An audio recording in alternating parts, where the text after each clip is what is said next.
Hello everyone and welcome back to our channel. In today's tutorial, I'm going to show you how to remove eBay negative feedback. Got a negative review on eBay? Don't panic. In this video tutorial, I'll show you how to remove or resolve negative feedback the right way to keep your account in good shape and your future buyers confident. Let's start by following these few simple steps. The first step is to contact the buyer politely. And to do that, just go to your eBay account, make sure you log in with your eBay. Once you're in your eBay's account, click on sell, and here you're gonna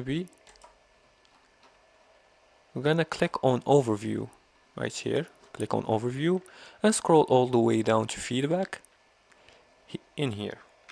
Now here you're gonna find messages from buyers. Click on the buyer's name and message them and offer a solution like a refund, replacement or apology, and ask them to revise their feedback once satisfied. The second step is to send a feedback revision request, and to do that you have to go to ebay.com, feedback forums, request feedback revision. Let's look for this option right here. Click search for eBay forums feedback revision requests.